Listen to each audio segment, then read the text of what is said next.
On this episode of the Done with Dieting podcast, I am talking about something very personal. I'm talking about why we moved to Mexico, how we got here, what our experience has been. And so if that's something that is interesting to you and you're curious, maybe you want to move to Mexico too, maybe you want to move someplace different. I'm sharing all the information about what led us here and what our experience has been since we've been here. So tune in. You are listening to the Done with Dieting podcast, the podcast for women in midlife who are done with dieting but still want to lose weight and feel good in your clothes. You know that diets don't work long term, but you feel like there's this secret that everyone else knows that you just haven't figured out yet. I am your host, Elizabeth Sherman, and I've helped hundreds of women get off the diet roller coaster, change their relationship with food, exercise, and their bodies. Through this podcast, my goal is to help you too. Welcome. Let's get started. Hey everyone, welcome to the Done with Dieting podcast. This is episode number 71. And today I'm actually talking not necessarily about health and weight loss, but I'm actually going to talk a little bit about my personal experience living in Mexico. I was recently at a conference, and of course, when people ask, where do you live? And I say Mexico, they kind of look at me and say, how did that happen? Because I am 53 years old, and people want to know, how did that happen? How did you live in Mexico? And so I thought that I could just create a podcast episode that answered it. Not that I'm not willing to talk about it one-on-one, but you might be asking yourself the same questions, like how did Elizabeth end up in Mexico? The story actually starts, maybe 12 years ago. I used to be a personal trainer, and one of my clients who I adore, she had a place in Belize. And she wasn't going to be using it for a week. And she asked me, hey, do you want to use our condo? And of course, my husband and I were like, yes, please. So we went to Belize. We were on the island of Ambergris Caye. And this place was a type of timeshare. It's called fractional ownership. My client and her husband owned one unit of this complex for the month of August. While we were there, we were talking to the folks in the management office, and we ultimately decided to buy our own place. And so the following year, we went back and we stayed in Ambergris Caye in Belize on the beach for an entire month. It was that experience right there that my husband, Gary, and I looked at each other and we were kind of like, is this something that we could really do for the rest of our lives? Now, he took half of the time and spent it on vacation and worked half of the time because 12-ish years ago, the internet wasn't stable enough. He would be working in our apartment and see the weather come in and the internet would drop out. And then as the rain passed, it would come back. And so we knew that we couldn't make the move just yet. And we also knew that Belize wasn't really the place that we wanted to stay forever. But it really gave us a taste of what life could be like. And at the time, as I said, I was a personal trainer and I didn't really know how would I be able to make a living while living in Belize. Anyway, we went back to our normal lives and we kept doing what we were doing. But that experience really created a spark in us that made us want to explore, where could we do this? And so every year, what we did was we would go to Mexico for vacation. And each Thanksgiving, we would go to a different place. Now, there's an island just off the coast of Cancun called Isla Mujeres, and it is gorgeous and it's beautiful. And we actually thought about Isla Mujeres as a destination, but there are a couple different things that were really keeping us from that. One is that there's a roughly 20-minute ferry ride to get from Cancun to Isla Mujeres. And so therefore, first of all, the internet and electric wasn't stable enough for us to live there. But then also, if you needed to go to the hospital, if you needed to go to the dentist or to Costco or make any appointment in Cancun, it would add so much more time.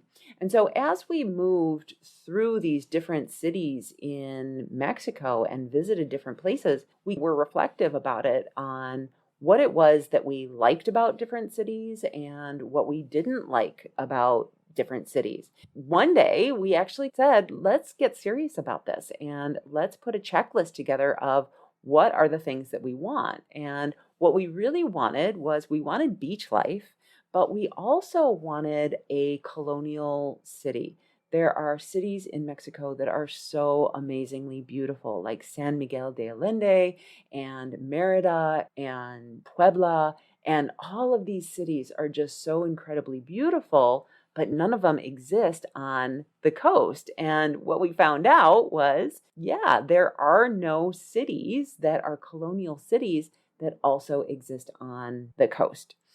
In November of 2015, when Gary found the town that we live in right now, which sits between Cancun and Playa del Carmen, and the idea was that since we liked Isla Mujeres, that maybe like living on the mainland, and we like this part of Mexico, we decided to stay here and travel all along the Riviera Maya, which is the area that this is called, and go to Cancun and go to Playa del Carmen and go to Tulum and go to Acamal and visit those other little cities and see which one really resonated with us, and making this town our home base. When we left after that trip, we looked at each other, we were out to dinner, and I remember exactly where we were. I remember exactly talking about it and looking at each other and saying, I think it really kind of checked all the boxes.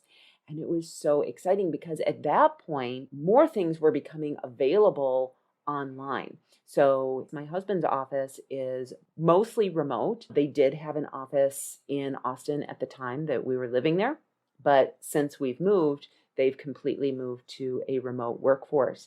And for me, having more online opportunities was definitely becoming more mainstream. Still not 100% viable for personal training, but remote health coaching and remote life coaching was actually becoming more popular at the time. And so we realized that it was actually a good enough time. Now, one of the things that I really want to talk about today is you may not want to move to Mexico. Moving to Mexico, moving to a beach town may not be something that is on your radar at all. However, whenever we do something that is against the grain of what we're supposed to be doing in life, we always come up with objections. We always come up with excuses of why it's not the right time.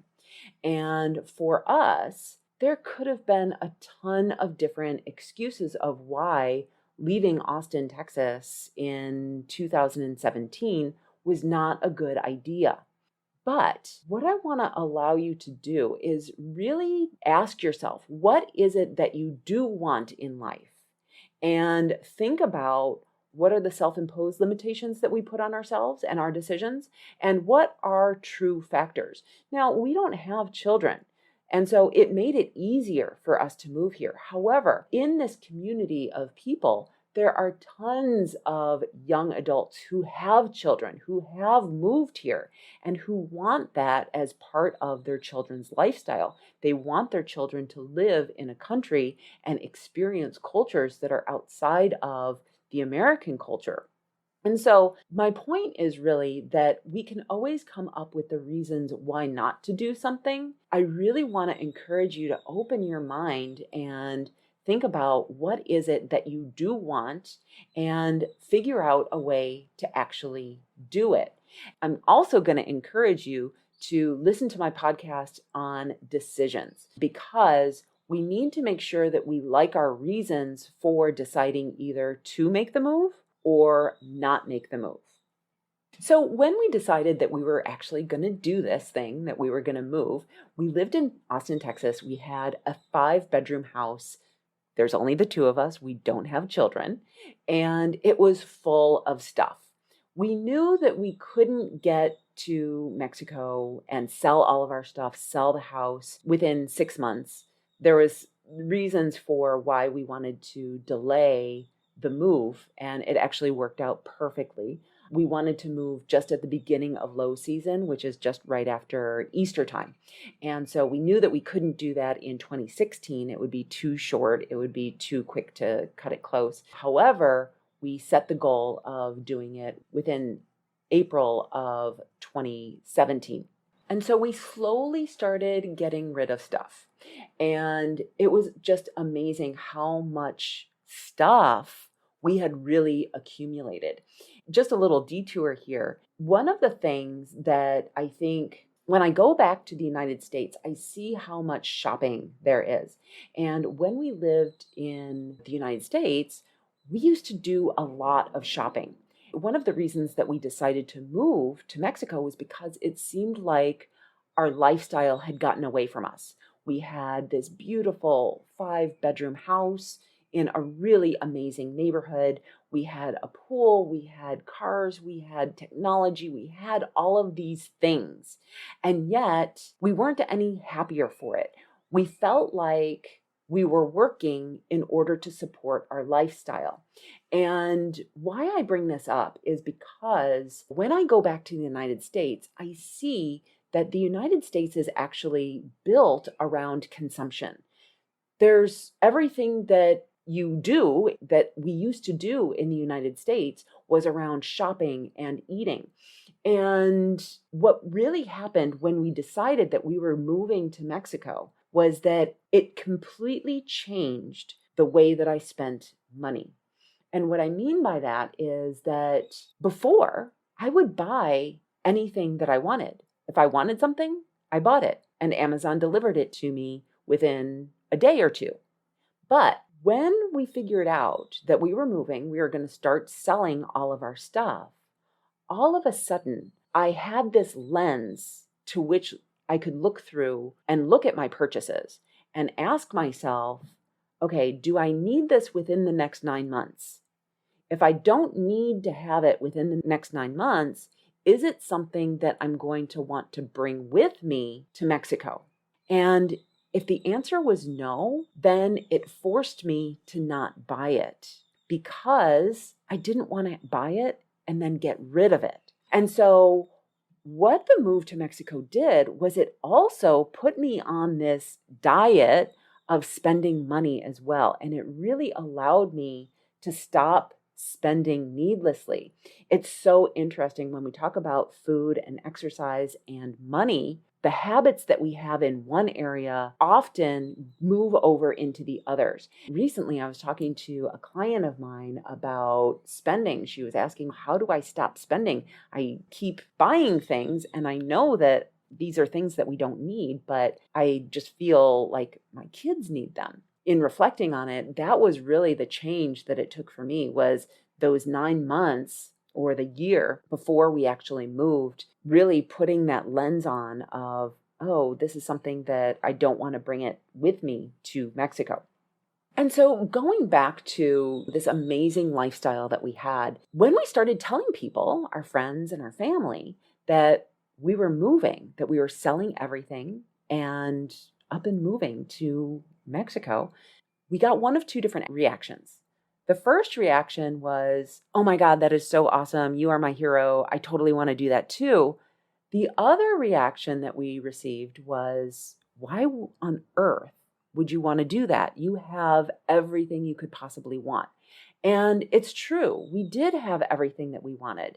We did everything that we were supposed to in order to get this American dream. We were living the American dream, but it wasn't making us any happier.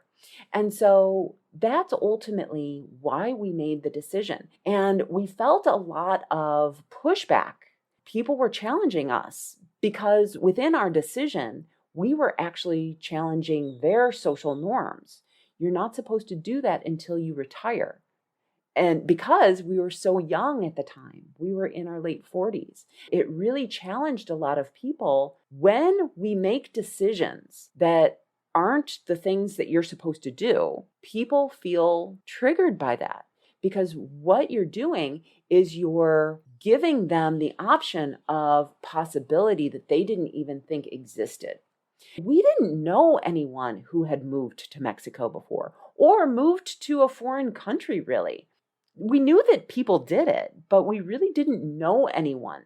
We were really going into uncharted territory. Now, luckily for us, the internet was hugely established by this point. And so there were a lot of people who were writing blogs, and there were Facebook groups that talked about their experiences. So that was available to us. We knew that other people had done it. And so it was available to us as well. Again, I just want to give you the option. I just want to share with you that the possibility exists for you as well. If someone else has done whatever it is that you want to do, you know that it is possible for you. All you need to do is raise that awareness and live into the possibility. Now, what gave me the idea to record this podcast was actually the podcast that I recorded last week called The River of Misery. When I first moved here, I was writing a lot of emails to my list. I didn't have my podcast yet.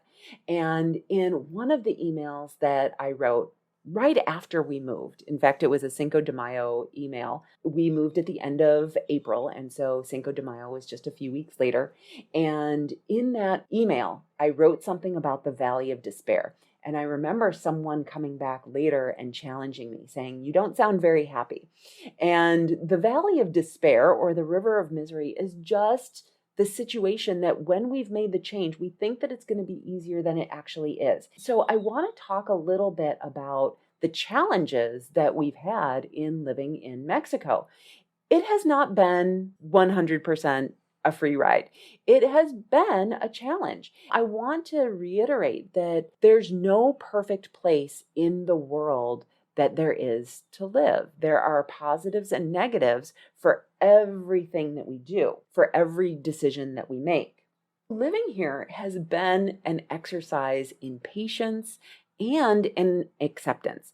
And the reason I say that is because culturally, things are very different here. Things are done very different in Mexico than they are done in the United States. Coming here and only experiencing the lens of how things are done in the United States and then expecting them to be the same in Mexico is really just an exercise in futility. It can be frustrating because you know how things could be, and things just aren't done here the same way that they are in the United States. Of course not, because we don't have the same laws, we don't have the same culture, we don't have a lot of the same experiences.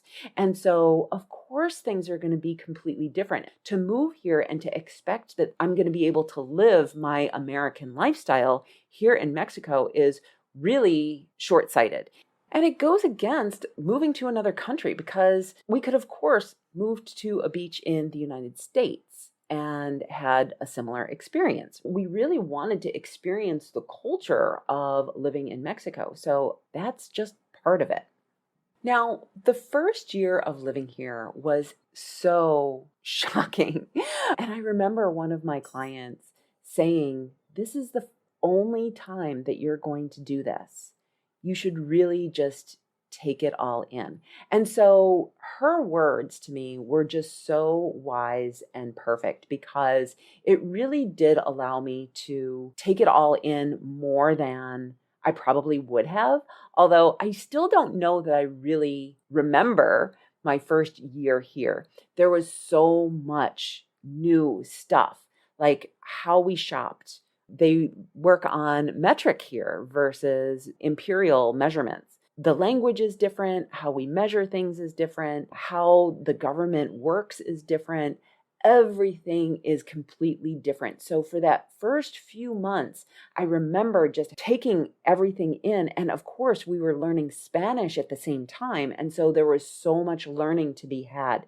Now, after 5 years, of course, everything just becomes normal and we are still learning Spanish. I don't know if I will ever get to the place where I think that I speak well enough, but it's all part of the learning process. And I love how I can create the parallels between learning Spanish and learning new behaviors as well, so that we can put that into perspective for you. One of the questions that people ask us a lot is, how is your life different than living in the United States? And our lives are very different, and not necessarily from what we do every day, because both my husband and I work. We work traditional working hours, like 9 to 5, Monday through Friday. However, outside of that, our life is very different, not only because we live in a beach town in Mexico, but the foods that we have available to us are completely different. We don't have Target, we don't have Whole Foods, we don't have all of those amazing shopping experiences that we had in the United States. And what's so interesting about that is now when I go back to the United States and I see all of the amazing choices that we had there, here in Mexico, you only get one or two different types of hummus. I remember going back to Whole Foods in the United States and standing in front of this refrigerator and seeing 40 different types of hummus. It was so overwhelming. And so I think that in some instances, this is an advantage, but it's also a disadvantage. Clearly, we don't have all of the choices that we had available to us. What that's done is it reduces decision fatigue. Before we moved here, I remember seeing a lot on Facebook, people asking, what can I get in Mexico? And people would respond saying, you can get everything that you need. And that is 100% true. However, and we know this from building our house right now, is you cannot get everything you want. You can get everything you need. You might not be able to get everything you want. All of the selection is limited here. And so again, it creates this simpler form of life. But if you're someone who really likes exotic things or unique ingredients, it can be a challenge. I remember in the States, I had a pantry that was full of alternate flours. I had coconut flour, I had rice flour, I had almond flour, all of these different flours. And those things are available to me here. However, they're not as readily available. All of those things that I used to have, when we move to our new house, I may go ahead and start stocking those things again. However, my kitchen is set up so differently that I don't really have the space that I used to have. And so it really has completely changed the way that I cook, the way that I move through the kitchen. I think about how I shop completely differently today. And when I lived in the States, I would do a major shop on the weekend and then maybe go one more time during the week if I had forgotten anything. And when we first moved here, I would go shopping on a daily basis. There's a fruiteria right down the street from us, and that's where I get all of my fruits and vegetables. And so I would go on a more frequent basis and get what was fresh. The way that I shopped, the way that I ate actually completely changed. Now, you might be thinking that with all of this change that I'm talking about, that it's so much easier to eat healthy meals here. And that might be true. However, be aware that it is possible to move to Mexico and gain weight too. That's a question that I see frequently. Like, when people move to Mexico, do they gain weight or do they lose weight? And I think it completely depends on your lifestyle and what you're looking for. Of course, you can find Cheetos here. Of course, you can find potato chips. And of course, you can find deep fried foods and things like that. But you can also find very fresh foods. And typically in restaurants, the meals aren't as large portions as they tend to be in the United States. But that also brings up the topic of some things in Mexico tend to be cheaper and other things tend to be more expensive. Anything that needs to be imported in is going to be more expensive. So, like, boxes of cereal are probably about twice the price that they are in the United States. Anything that I order, I can get Amazon US here, but not everything ships here. And so when it does ship here, that also has a tax on it as well. And it's so interesting that also everything that gets imported in gets opened by customs. Now, as a tangent to that, and this is not true for every part of Mexico, this is just my little city, is I have not received a piece of mail in 5 years. So put that in the positive category for us. One of the reasons that we decided to move here was because we wanted a slower pace of life. And it really does seem like we have more time available to us. Part of the reason for that is because we do have help. We do have people who we can afford to come in and help clean the house and cook and do that type of stuff. But like I was saying, there's not as much to do here. There isn't as much shopping. There aren't as many movie theaters and activities and things like that. There are growing in the area, but it's still pretty limited. And so we do have more time on our hands, which actually slows the pace of life. And I honestly wouldn't give that back for a minute. I remember what it was like living in the United States and feeling like I was on high alert all the time because there was always something to do, always something else that was pulling at my time and attention and energy. And it just feels like everyone here has just slowed down a little bit. The result of that is that our friendships have become so much more genuine, and our social support system has become so much tighter. So we've developed really amazing friendships, and friendships that we didn't have in the United States because we just didn't have the opportunity to connect with people. Everyone was just so busy all of the time. And so here, it's just a little bit more slow and people get to connect a little bit more. So that's been a huge benefit of moving here. I just want to share a couple takeaways that I want you to take away from this episode. One is, again, there is no perfect place. So I think that it's easy to look at me sharing pictures on social media of me being at the beach or being on a boat and think that my life is absolutely perfect. And what I want to share with you is that, again, there is no perfect place in the world. There are advantages and there are disadvantages of any location. Something that I've talked about on the podcast is that we are currently building a house, and we have been in process of building this house for what seems like years. There was a mistake with the property title, and so we've really been on this journey of building this house for what seems like 3 years now. That has been an exercise in patience as well. Again, there are advantages and disadvantages to every single location. Life is always going to be 50% positive and 50% negative. And so being able to figure out what is the positive and what is the negative that you want to have. If you're looking at someone else's experience and thinking that they have it perfect, it's probably not the case. There are, again, positives and negatives to every single situation. The second takeaway that I want you to take from this episode is that you can do whatever it is that you desire. Seriously, you can do whatever you want. You just have to figure out which obstacles are real and which ones are self-imposed. We've talked about people pleasing before. And when we moved from the United States to Mexico, there was a huge part of me that was like, oh my gosh, what are we doing? Are we doing the wrong thing because other people are doubting us? I think the big thing that we kept in our minds when we made that change was the third takeaway, which is you and only you are the ones that suffer the consequence of not doing what it is that you desire. This is your life. And so when people were doubting, are you really sure that you want to do this? In the backs of our heads, we were thinking we don't want to go to our deathbeds regretting not trying. And if we get to Mexico and we realize that it's not the place for us, we have two choices.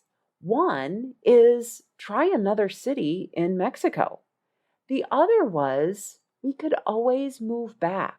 we could always go back to the United States. But at least if we tried to do it, we could at least say that we tried. I would rather try and fail and say, you know what, that wasn't for us. And honestly, it wasn't a failure, because the only time it's a failure is if we don't try. And so if we had not moved because of all the doubts, like, yeah, we really are living the American dream. We shouldn't screw this up, because we're never going to be able to get back in this house. Once we sold our house was sold for so much money that we wouldn't have been able to buy it back. We would have been stuck in other people's expectations of us. Again, what I want to share with you today is that do what it is that you want to do. You are the one that is going to reap the benefits and suffer the consequences of your decisions. And so how do you want to live your life? Now, if you want to find out more about our experience in Mexico, we were actually on House Hunters International. And you can find that episode on my website at elizabethsherman.com. You can find that by going to the Connect menu and then in the media. You can also go to it directly by going to elizabethsherman.com/about/buzz. So I hope that this was interesting for you. Have an amazing week, everyone, and I will talk to you next time. Bye-bye. Hey, thanks for listening. If the show resonates with you and you have a friend, mother, sister, or anyone else who you think would benefit, I'd love for you to share the podcast with them. You can leave me a rating and review in Apple Podcasts, which helps me create an amazing experience for you. And it helps other women who are done with dieting and want to get off the diet roller coaster to find it as well. See you next week.